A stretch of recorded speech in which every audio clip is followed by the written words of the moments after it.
The problem I find with this concept of the fertility wellness industry is that it equates fertility with health, and that creates a lot of problems. This places blame on women, and it gets to the point where women feel, when is what we're doing ever enough?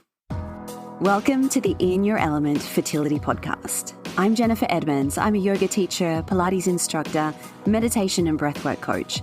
And for the last 15 years, I've been helping women on their journeys to motherhood and beyond. This is the podcast that blends both science and spirit with everything you need to know as you navigate your fertility journey. If you're looking for a way to support your physical health, your mental health, reduce anxiety, and reclaim some joy back into your life to make the process of trying to conceive feel easier, then you've come to the right place. I'll show you how to apply the latest scientific research along with your energy and mindset to provide you with all the tools you need as you're trying to conceive. This is the In Your Element Fertility Podcast.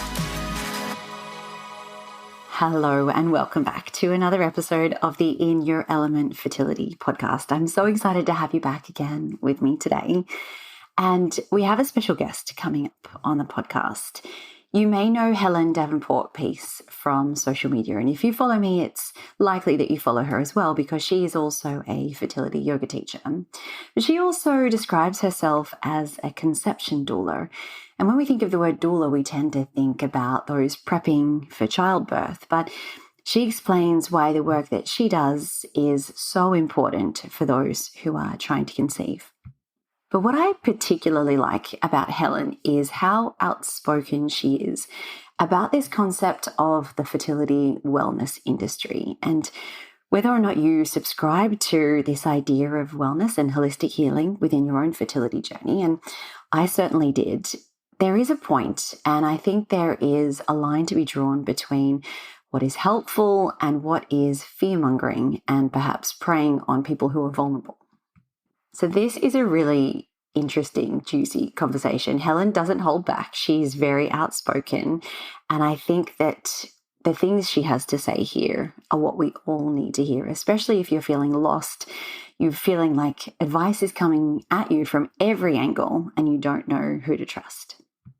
And we also go into, of course, the benefits of these beautiful practices that yoga and meditation and breathwork and somatic healing offers those who are trying to conceive. So enjoy. Here is Helen. Helen, welcome. I'm so excited to have you here. How are you doing today? I'm good. It's so good to actually meet you because we've been in each other's kind of spheres for quite a while now, haven't we? On the old gram. So yeah, really good to meet you. Definitely. Really good. I think what drew me to you initially was the fact that you also teach fertility yoga, and I don't think there are that many of us around, certainly not public-facing teachers around. But could you tell us a little bit about you? For those who follow me, it's quite likely they also follow you as well. But in case you're new to people, tell us about the work you do.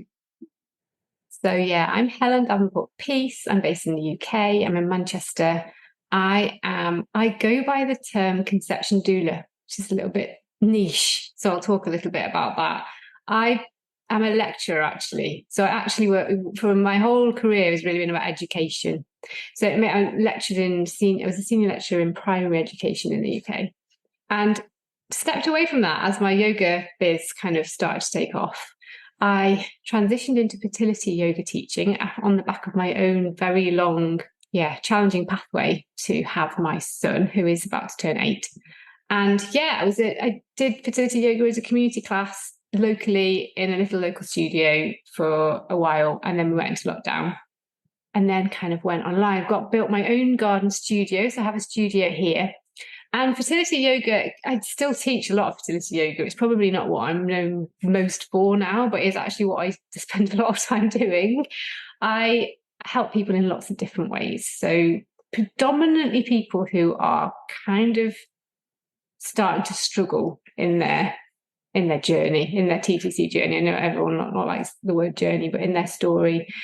a lot of people who are doing assisted conception, I think that can quite often be a point of anxiety. So as a conception doula, I mean, a doula, we quite often think of that to do with birth, don't we? But I found that people were coming to me for yoga, but they really wanted other things as well. Like they wanted to ask questions about their IVF cycle. They were struggling with anxiety. They didn't always want to move, particularly post-transfer. So it became kind of like, okay, maybe this is more about what very bespoke what you need. Maybe it's breath work, maybe it's yoga nidra, maybe you don't want to move very much. And then I often stay with people as they move into pregnancy, which can, longer weighted pregnancies can, not always, but they can be anxious times. So that word kind of encompasses all of the ways that I work with people. And it's very different person to person in terms of what people want. But people usually find me via yoga because a couple of times a year I teach big group programs online. That is kind of it. A messy description, but I'm a jack of many trades. I think that we all wear a lot of different hats working in this space. You do sort of become an unofficial therapist. And, a lot of the times I feel like we all become reproductive specialists. We know so much about women's hormones. Obviously, we are not doctors, but it sometimes just feels like you have so much information swirling in your brain. So I think jack of all trades is a good description.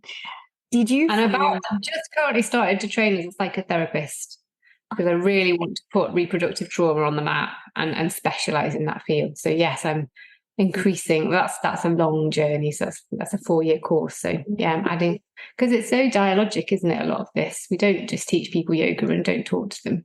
There's so much more that goes on. Yeah, and that is such a needed and special area as well. I mean, that is not talked about enough, the trauma that goes along with a lot of these experiences.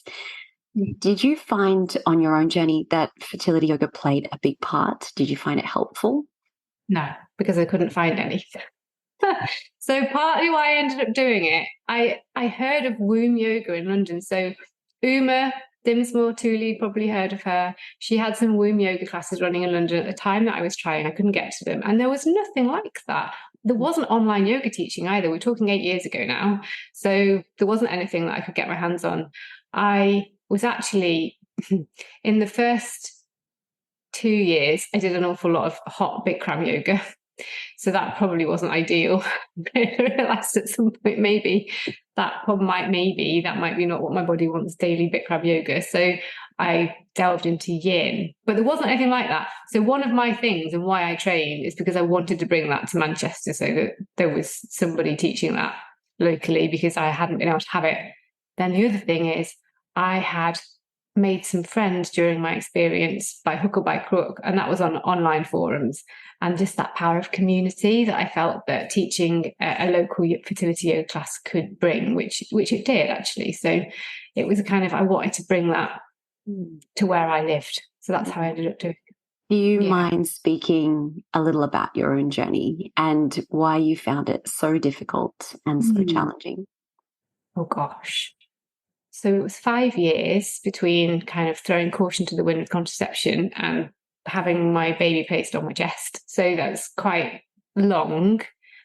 It's not actually that long, is it? Sometimes I look back now and think that was lucky. It wasn't longer than that. But it obviously felt inordinately long at the time. We were unexplained for a while, and then it was clear that my egg numbers weren't very high. It was all very complicated. We had 3 rounds of IVF, lots of red herrings along the way. I think most journeys are like that, aren't they? Do I have a fibroid? I didn't have a fibroid. There was a lot of guesswork. But yeah, 3 rounds of IVF, 2 rounds didn't work. 3rd round, we were very, very lucky it did. And at the time, I think I look back now and think there were distinct chapters in those 5 years, and one particular chapter in the middle, before we had real clear diagnosis, before we started IVF, I had turned in on myself so much in trying to eat well, do everything right. It became quite rigid, and I got quite unwell, which I know you may have kind of talked about before. So I don't know whether you want me to talk about that a little bit more. Yeah, absolutely. I think we all arrive at kind of trying to get pregnant with our own biographies that come before, don't we? So I was quite a high achiever, quite but quite tough on myself, quite type A. I think people would maybe have described me as that. Maybe I'm a bit more gentle these days. But I just thought that if I applied myself well and did it all, like read all the books, saw all the holistic therapy, just kept throwing more and more into what I was doing, that I would do it. Because most things in my life to that point, I mean, I had to take my driving test 6 times, but dogged determination, like I actually got there, I got there. I changed my driving instructor, kept at it, and I did it. So I just thought that I could use that principle. But I think what happens in this realm, and I speak about it a lot, is that if we absorb all the information that all the people tell us, we can actually be left with not a lot left to eat. So it can easily become very rigid, very, very restricted, particularly if you have that kind of tendency already, particularly I think if you have a complex relationship with food in the past, which I did. I wanted to get it all right.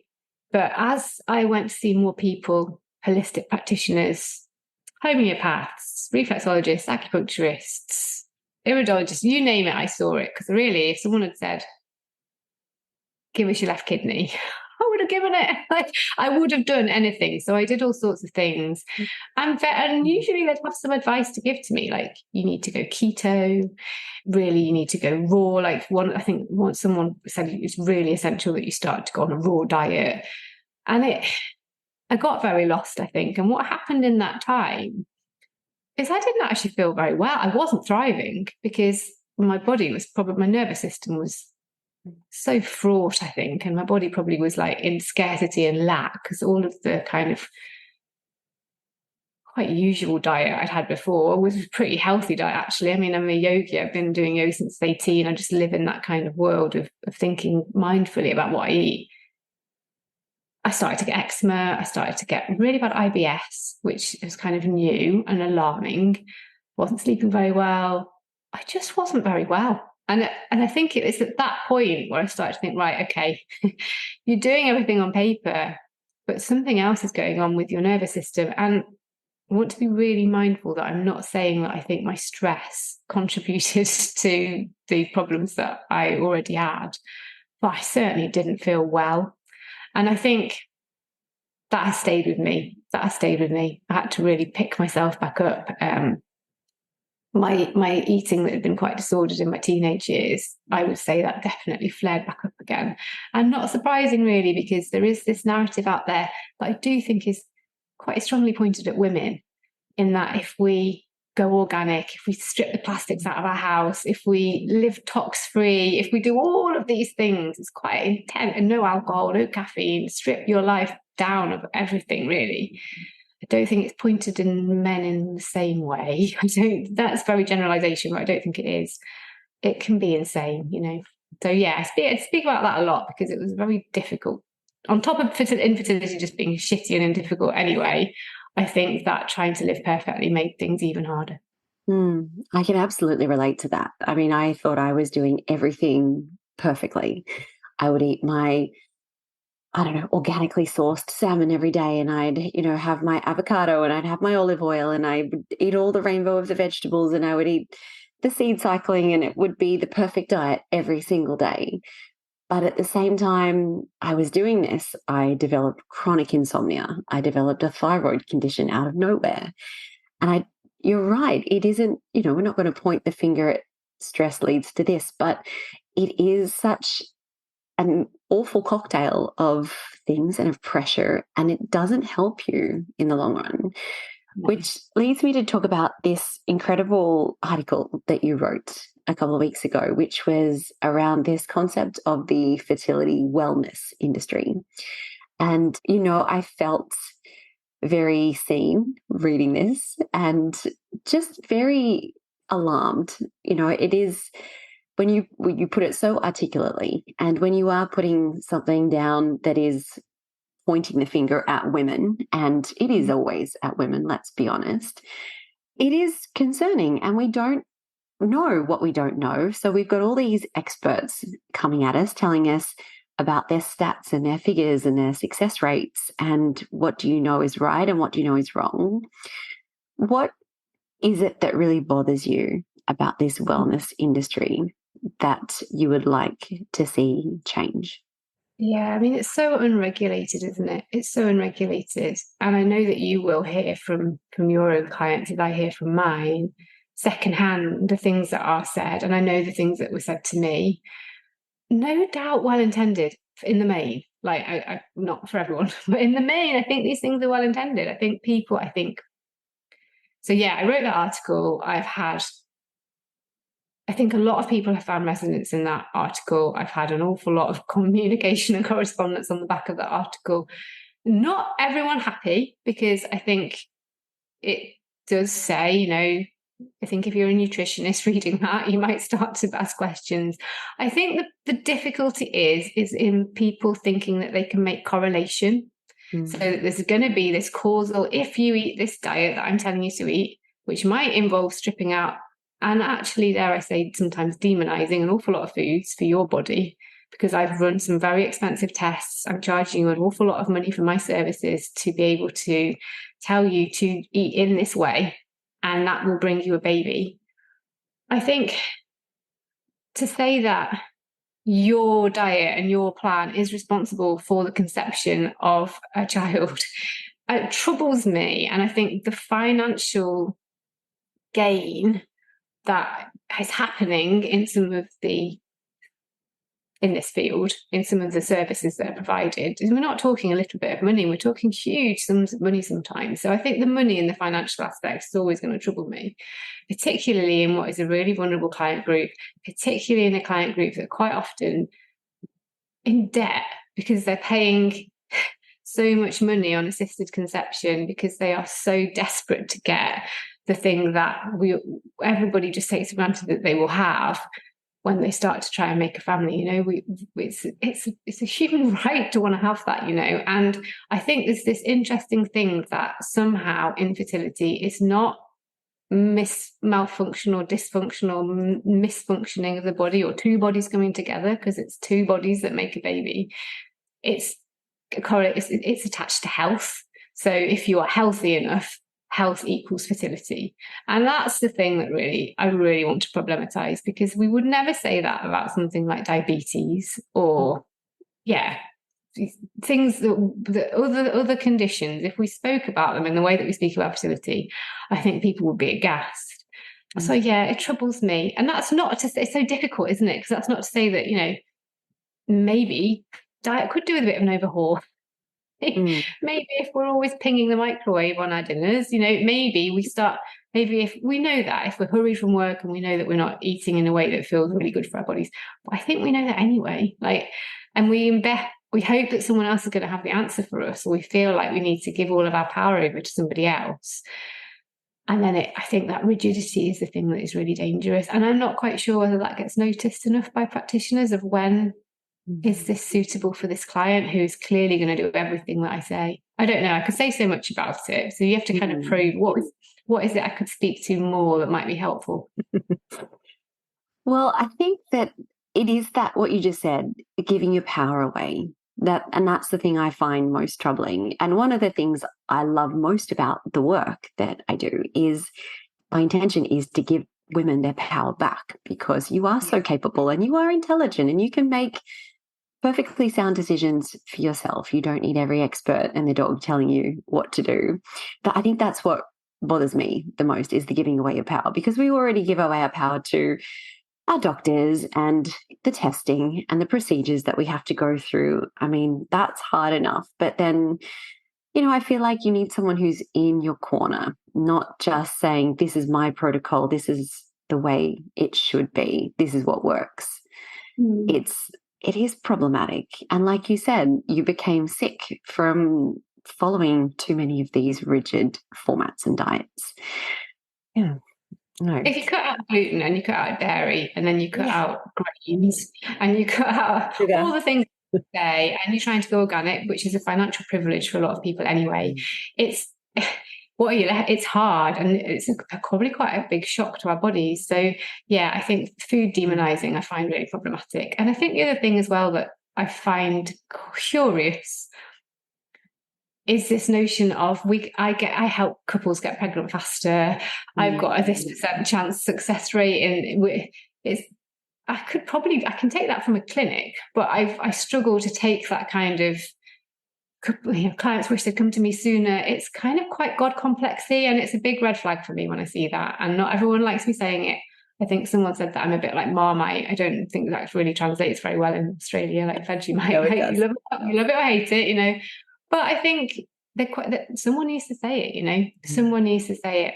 And particularly when we've got, I'm about to write an article on manifestation and baby manifestation coaches. We're talking 5-6 figure sums. It's like, it's ethics, isn't it? I think it comes down to a question of ethics, and I'm happy to put my head above the parapet and talk about that. And it does trigger a lot of people, I think, as well, because a lot of people have invested so much time and money in these holistic practitioners, and I think, well, I'm doing all the things that I need to be doing. Who are you to tell me that this is wrong? And I think my motto really for all of the fertility work and pregnancy and parenthood is whatever works for you. I think so. Yeah. There is no demonizing what you want to do, but you're right. If you feel great, like if you've gone to see a nutritionist and they have supported you to make changes to the things you eat and the way you cook, and you feel you're thriving. Like if you feel thriving and you feel alive, brilliant, who would I be to knock that? It's when you don't, and actually you feel like you're failing because you don't feel great. Because I'm particularly talking about nutritionists here, but it's in other fields, it's in all sorts of other places as well. It's in the books that people buy, and the recommendations of how to like detoxify your home, and some of those things are a bit out of our control. I had a client recently who was told that she really needed to get rid of Wi-Fi. It's like, let's be real. Like, let's be real about what that would involve, Like, how can you... So these things are out there, and they make my ears prick up, because I just think, actually, if you're trying to do all of the things, because diet's just one piece of it, isn't it? It's everything. It's lifestyle. It's on top of like having a job, maybe even having to navigate your assisted conception cycle, all of the things that come on. It's a lot. Like it's a full-time job, isn't it? Trying to do all of those things, as well as all of the other things that happen in life. So yeah, it's about feeling good, and it's about tenderness to yourself. No one gets to tell you that you eat in this way, this is what's going to happen.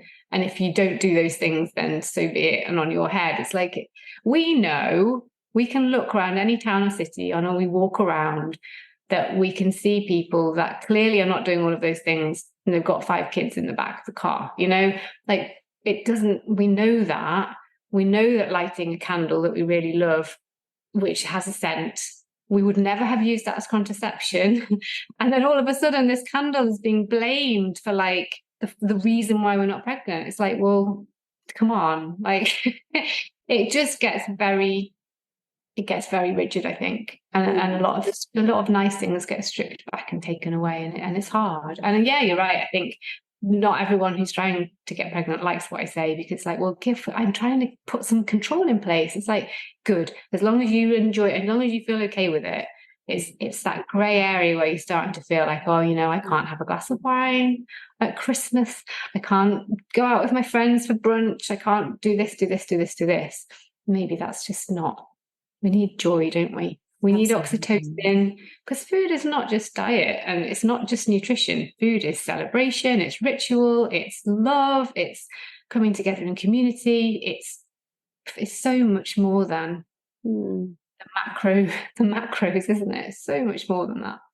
The joy part is so hard. At the height of my craziness, when I was obsessively trying to conceive, I remember I would call restaurants before ordering takeaway from them to make sure they didn't use plastic containers. And I remember taking my own shampoo to the hairdresser, even though I have no allergies to any commercial shampoo products.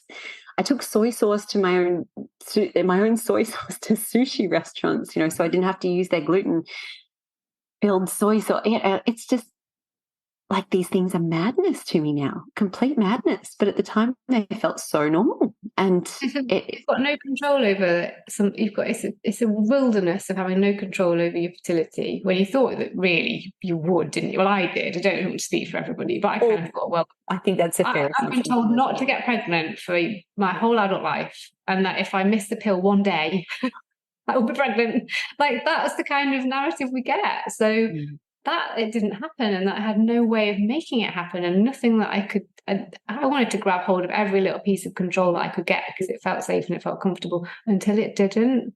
I think, and it felt like really rubbish. And yeah, I got stomach cramps all the time, and go look at photographs of myself then and think, well, that was not that. Yeah, you weren't thriving. You were really struggling. On top of all of the emotional struggle that you were having, you were not having a lot of fun either. It's hard, isn't it?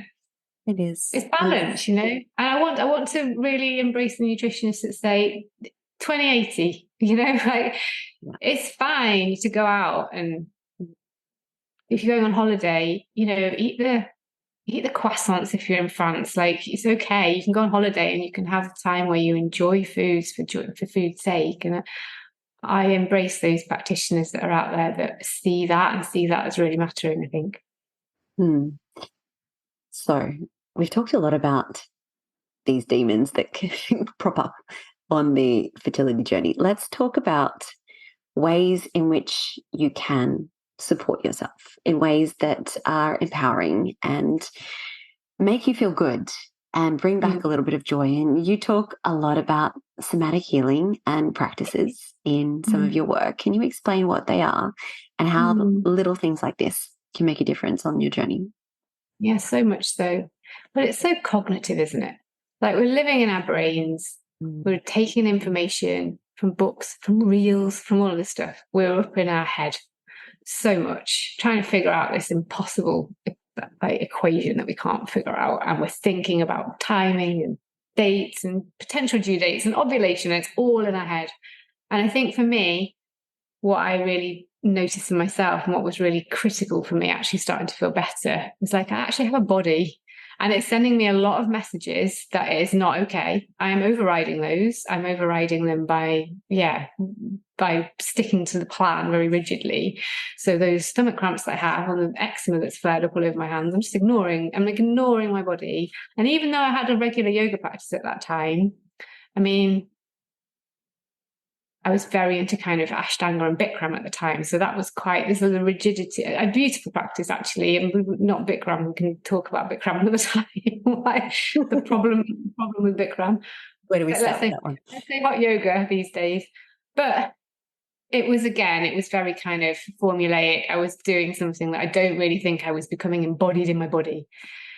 And I think a lot of the time, one of the things that I would do is, like, if there was a pain, I would feel quite scared by that. Or if there was a sensation, really worry about it, I'd get anxious. If, you know, when we're waiting for our period, for example, lots of reading into symptoms and what's going on. And it was some simple words that someone said to me. It was simple. The words that a yoga teacher had probably said 100 times, but it just happened to land with me at one particular moment. And it was, let all sensations be welcome. And it's like, oh, okay. If I stop worrying about X, Y, Z, and I allow these things to be, there is always impermanence in pain, and there is always impermanence in emotional suffering as well. They're not permanent states. They change, they adapt. And I have had a lot of talking therapy. I've had a lot of talking therapy since the birth of my son. I had a very traumatic pregnancy, which is probably way beyond the scope of this podcast. Carried a lot of trauma, probably stacked up, don't we? Stack up reproductive trauma in little bits, big bits, loss, grief. It starts to just fill the bucket. I think my bucket was very full. And the talking therapy was great, but my anxiety wasn't really moving on. Like, the talking therapy was helping me make sense and process, but the physical anxiety I had as a hangover of all of this stuff in the early years of my son, being 1 and 2, it was wild. And it was befriending my anxiety and actually thinking, what is happening? It's breath, tending very gently with the hands, noticing those physical feelings of anxiety that we get. Like, quite often I would get an upset tummy. Like, I think that's quite common, and we don't talk about it. I have to, like, dash to the toilet. That's embarrassing. And it wasn't.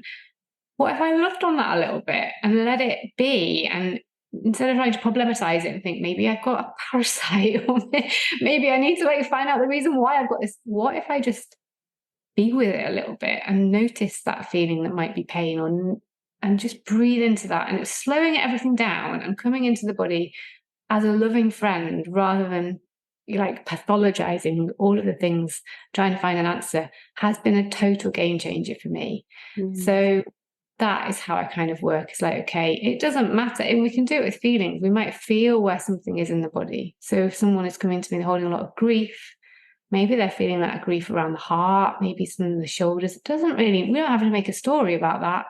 We just notice the messages from the body. And I think the body is so relieved that we are listening to it, that we are tenderizing around some of these things, that I do believe that can be, for some people, a key in the lock to slowing things down, feeling a little bit better, loosening things off. So yeah, it's very slow, it's very subtle. It's probably frustratingly subtle if we're still in a moment where we actually need to, sometimes we just need to move our bodies as well, don't we? So it's slow work, but I think, yeah, it's about befriending for me and seeing things in a slightly different way. Body is not our enemy, you know, our uterus is not hostile. We've got so many nasty words, haven't we? You're incompetent cervix, you're a geriatric mother. It's so harsh. And I think we need to really start to be so much kinder to ourselves. I agree. We do internalize these things. You're right. The terminology that goes along in the women's medical world is shocking. Can we talk a little bit about that idea of trauma and how it stays with you, you know, without having to go too deep into your journey? But I found exactly the same thing. I had a lot of talk therapy whilst I was trying to conceive and struggling in my life and with my marriage and with my work and everything. But I found during my pregnancy, I was incredibly anxious as well. I tried every day to enjoy being pregnant, but I struggled to the very, very end. And I thought, finally, you know, as soon as I have my baby in my arms, this will be the thing that cures it. But it didn't. And I found exactly the same thing, this idea that trauma just doesn't go away. That's not how it works. Do you think that the things that you went through to have your son made a big impact on your pregnancy and your birth and your experiences of new motherhood? Yeah, so huge. And yeah, I just want to really witness what you said there, because there's so much resonance with me. And I'm so sorry that you've had that journey and that I've had that journey, that so many listeners will be on that journey, all have had that journey, you know. And I know that if I was listening to this on my journey, I would have not had huge amounts of compassion for someone talking about how they had their baby and they still felt traumatized. But that is the truth of the beast, you know. We don't get to live through a year, 2 years, 3 years, 4 years, 5 years, a decade of our body having, I mean, simple things like having internal pelvic ultrasounds on the daily. Like, there are so many little micro things that happen, so many cycles of grief we go through every time we get a negative pregnancy test. For some people, there is loss, there is baby loss, there are medical interventions, investigations, there are tube flushes, laparoscopies. It's insane, like, and we wonder why. And it's not just that, is it? It's other people's pregnancy announcements. It's the life we thought we would lead, not leading it in the way that we thought we would. We wonder why people arrive in pregnancy. Not all people. So I always want to back, it's not everyone's story, but I think for some people, pregnancy is a very anxious time. And for me, unfortunately, I had a lot of complications that meant that I spent the entire third trimester in hospital. The very touch and go pregnancy about whether I was going to have a baby at the end of it or not. So by the end, when I did get home, of course I wasn't instantly like, woohoo! I was like, I'm deeply, deeply grateful. Like, I'm grateful every like waking hour of my life. For the rest of my life, I will be, that I got there. That does not leave you. But was I okay? Was my mental health okay? Did anyone think to ask me whether my mental health was okay? No. And I think you're right. I think there's a lot of trauma healing rhetoric and narrative out there. But I see trauma as a little bit differently. You know, trauma is a site of, we can have big, great big, something slams into you and happens to you on a day kind of trauma. We can have accrued trauma. We can have trauma, which is probably a combination of all of both of those things, you know. I think trauma is a bit like a scar. Like, it's a wound. It's going to make a scar. it isn't going to be something that we get to purge from ourselves in the way that I think sometimes people might think that we do.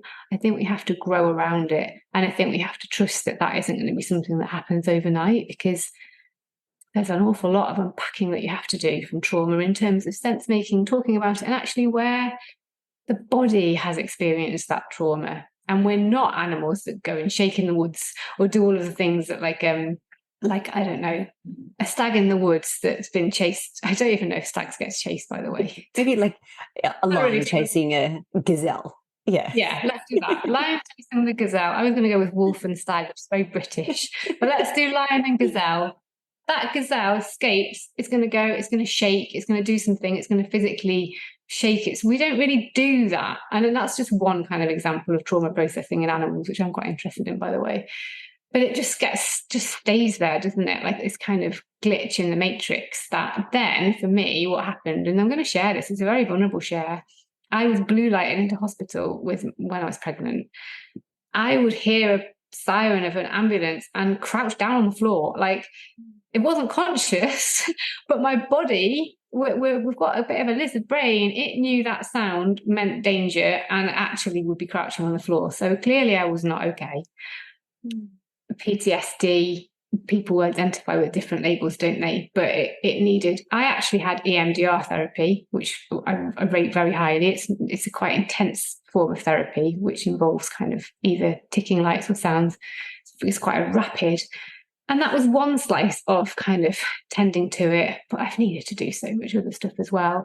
But I do feel very hopeful that trauma, if we tend to it, it has capacity to be softened, to be grown around, to be something that... So one of the day that the terrible thing happened to me in my pregnancy, I celebrate that day now. We go out for a meal. We named that day. We embody that day in a very different way. And turning that day on its head took time. But those things that happen to us, they change us, but they don't necessarily change us in a terrible, broken way, I don't think. I think there can be growth that comes out of that as well. But I do think we need to be looked after, and I don't think it is recognized. I certainly don't think reproductive trauma is recognized. And for anyone listening to this, the word trauma can sound so scary, but I think it's important to have it in our field of vision as something, and to not feel like, well, I haven't had... For example, someone might say to me, I know other people have had it so much worse than me, or there are people out there that have been trying for longer than me, or there are people that have had more unsuccessful IVF cycles, or people that have had loss at later stages. A lot of people will do that. They will find someone that's having something worse happening to them to kind of invalidate their own experience. But actually, our experience is our experience, and the way we have felt that experience is the only thing that really matters to me when I'm working with a client. There's no scale or hierarchy of suffering. It's hard, and it's a really hard landscape to be in. And how do IVF clinics not have reproductive trauma on their map of services that they provide? But they don't. And I really want to, if it takes me the rest of my life to shout about how much we need to be aware of this, then I will. Thank you for sharing that, Helen. I'm so sorry that was an experience that you had to have. But you're right, it isn't bad luck on top of bad luck, I think. Bad luck on top of bad luck, and I was lucky. I had mostly an easy pregnancy with my first child, but a high-risk pregnancy with my second. And you're right, it was bad luck, and it adds to the list of traumas that you've accumulated. Do you think that there's a place for working on some of this trauma, peeling back some of the layers and acknowledging them while you're going through the journey before you fall pregnant, before you become a parent? Do you think that makes any difference? Oh, absolutely. Absolutely. I think, wouldn't it be great if everyone had the financial means and capacity to be able to have some talking therapy during their process? But I think one of the difficult things, Jen, is that this is what some of my clients say to me, and I've got an amazing therapist, so my therapist has been incredible. But they haven't gone through infertility. So it's like, there's this gap, isn't there, of I want to talk about this. I'm not quite sure where I'm going to go to talk about it. I like to think that with miscarriage and baby loss, that there are significant charities and talking support networks out there that are skilled and trained specifically with that. I think I can say that I think that exists. I'm not sure I can say that I think that exists in the same way for people that have just had an IVF cycle that hasn't worked. I mean, I know IVF clinics quite often do offer limited counselling. So that is there. You might get one session, you might get two.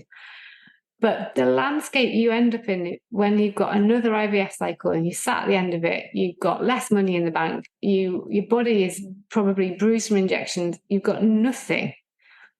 I don't think people are being looked after. I really don't. And I think we don't have to wait till we feel we finished our story, however that story finishes, to feel like we might seek support and to try. I think sometimes we can go and see a counsellor and it was a bit rubbish.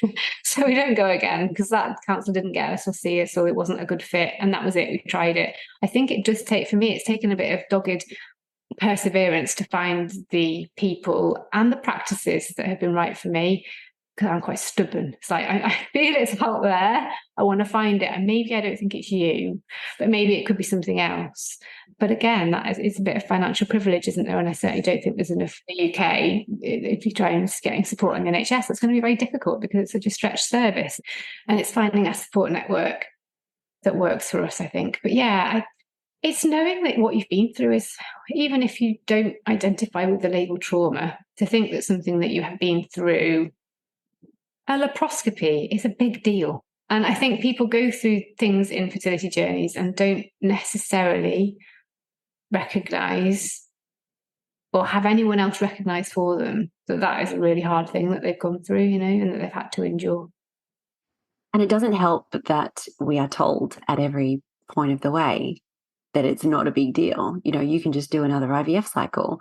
We'll just do a laparoscopy. We'll see what's going on. You had a miscarriage, well, you can just get pregnant again. We are minimized at every step of the way. And again, I think that adds to the layers.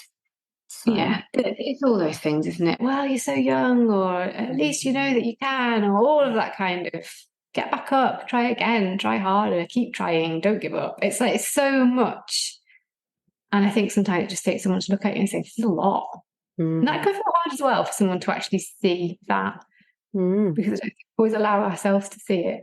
And meanwhile, the body is remembering. And I do believe the body remembers. So the body is remembering that ambulance siren for me. It's remembering the smell of the clinical setting that I've been in. And it's holding me together really well. And I think the thing that puzzles a lot of people is they then go on holiday and they wonder why they're having a panic attack at the side of the pool.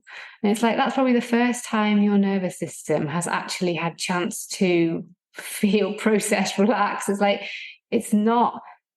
And that's when we can start to be really kind and friendly to ourselves. It doesn't always make sense. Our anxiety is not always going to make sense to us. And loving that as well, I think, has been just such a game changer for me. It's like, oh, here I am. I'm having a panic attack in a museum. I'm going to have to find the toilet in the museum because I really need the toilet. And I remember sitting on the floor of the museum telling myself, you're okay. This is okay. You're going to be okay. Like, breathe. Instead of going into that awful place that I've been, I'm still anxious. I'm still having panic. Like, there's two places we can go in, isn't it? We shoot ourselves with a second arrow for thinking that, for getting angry with our anxiety or our responses, And I think when I put that arrow down and started looking after myself the way that I would look after my kid or the way that I would look after a friend, that has been very nourishing to me, That is a beautiful way to put it. Looking after yourself in that way. And I wish we did more of that. I hope that we can continue to do more of that. Yeah. A lot of my students have this horrible idea that it's never going to be worth it. Like, everything that they're going through, it won't be worth it. And the fear is always that they're not going to have the baby that they want or the family that they're dreaming of. What are your thoughts around this idea of it being worth it? Because I feel that I've used this word in the past to describe my journey, but I have 2 living children. So it's very easy for me to say it was worth it. But I mean, was it? Is it, the price we have to pay? Should we have to pay this kind of price for everything we've went through? What are your thoughts around that? Oh, that's such an interesting question. It's not a question that anyone's asked me before, but I think it's really good. I think not knowing what's going to happen to you is terrifying. Like when you're in the midst, in the trenches of fertility. Not everyone likes the word infertility. I identify with that, not everyone does. But fertility trenches, I know it's just awful. You don't know whether it's going to happen for you or not. Is such a grim place to be, because you can't move on, because you might be thinking you're going to keep trying. Maybe that's going to go on forever, because I could always keep trying without IVF. I could just keep going, and there's always going to be someone that's going to offer you another, if we add this on, or if you have a hysteroscopy, or there's always going to be something else that we can do. So I think no one deserves to have to go through that to bring their baby home. Nobody. It's insanely difficult. And could I look back and say, it's two things I want to say. I think not knowing it's going to happen, if you're listening to that and you're feeling that at the moment, I really see you. We both really see you. We really feel you. I think for me, I spent quite a lot of time looking at child-free accounts and communities, because I needed to know that existed, and there was a safety in doing that for me. So I've had people ask me, well, what is that weird that I'm doing that? Well, absolutely not. We need to feel like we can anchor ourselves somewhere. I don't think we have to bring that baby home. And I'm hoping that anyone listening is that day will come for you and think, I do it all again. And that was exactly the thing that I should have endured. And it doesn't matter that I went through all of that stuff, because that is to minimize our own suffering. And would I do it all again? Well, of course I would. Of course I would do it all again. Even if I had to go back and not know and do it all again, of course I would, because it's unthinkable that it could have happened any other way for me. But we shouldn't have had to suffer so much. And we need that suffering recognised. And that's very difficult. It's very difficult, I think, in the TTC community, with space that you belong in, and you meet these amazing, incredible women, and you are bonded together through something that is so powerful. It bypasses a lot of the things that we normally do to make friends and get to know people. We get to know people through suffering, don't we? And then I think when you move into having your baby, we're left a bit adrift then. We don't want to say the wrong thing, because we know, I don't know about you, Jen, but I didn't put Facebook pictures up announcing my scan, or I was so mindful of and knowing what that felt like on the other side. It was very difficult. It's very difficult, I think. As some of the people that I work with talk about it as survivor's guilt. And then because we know that we could have ended up in a place where we didn't get to do that, there's a lot of guilt in being able to say that was awful, and that experience that I endured has not magically gone away. I am still deeply troubled by some of the things that have happened to me. And look, now I'm not getting any sleep either, but I don't feel I can moan about that, because I've got this thing that I so desperately wanted, that I know so many people in the world still desperately want. Is it no wonder that actually postnatal depression is higher in people that have endured infertility? We need to recognise that as a fact, because we are expected by ourselves and by other people to enjoy every single minute, to do a really good job, to put all of that suffering behind us. And so, is it worth it? You've got to be, again, so kind with yourself to think that you shouldn't have had to endure all of that to get to where you are now. And you're allowed to be not okay with it, I think.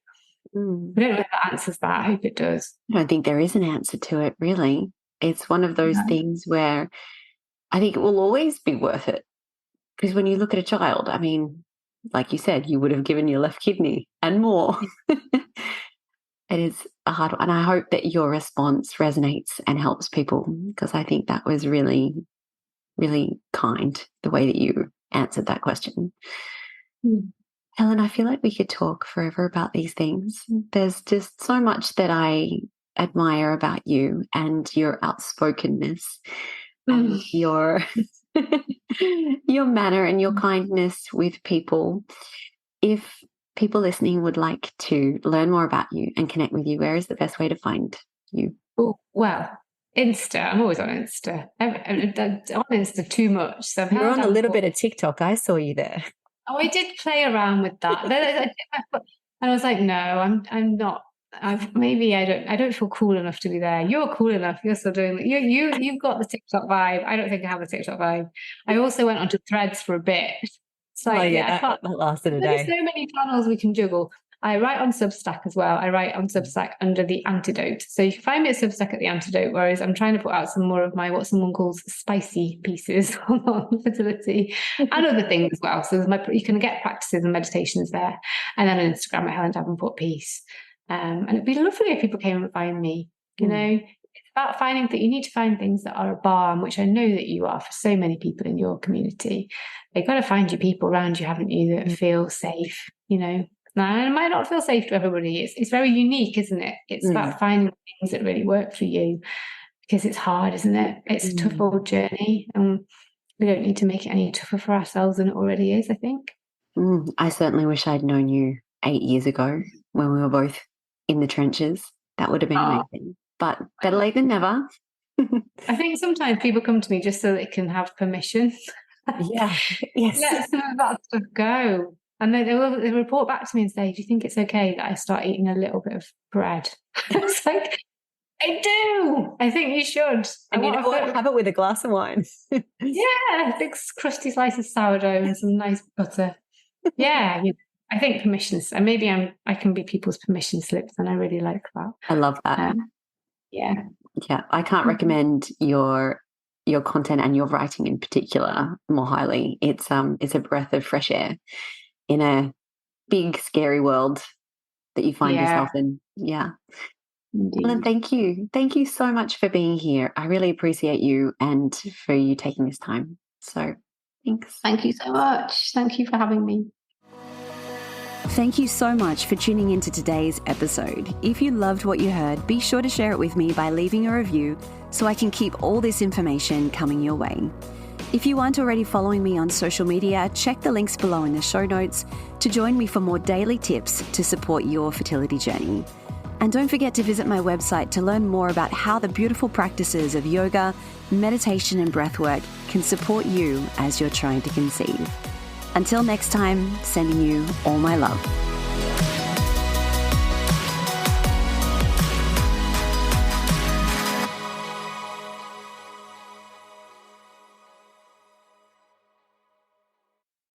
The most common thing I hear from students who are on their fertility journey is that the stress of trying to conceive has taken over their life.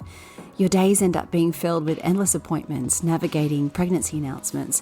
You're trying to eat right, take all your supplements, and it is all you think about from the moment you wake up. I designed the Element Fertility Yoga course to support your body, your mind, and your mental health in 3 important ways: to synchronize your hormones, increase circulation and blood flow, and to help regulate your nervous system. But on top of this, the greatest gift that you can give yourself throughout this journey is a sense of peace, to help you calm your mind and just make this process feel easier. Every single one of my students tell me that this is the first thing they notice after starting a yoga, meditation, and breathwork practice. But on top of this, you have the amazing benefit of actually supporting and increasing your fertility. Studies have shown that those participating in mind-body programs as they're trying to conceive have success rates 3 times greater than those who don't. The course I've designed walks you through natural conception as well as fertility treatments and IVF cycles. And the best part is you can work through it at your own pace in the comfort of your home. The practices start from just 10 minutes per day. To learn more, visit elementpilatesyoga.com or see the link in the show notes.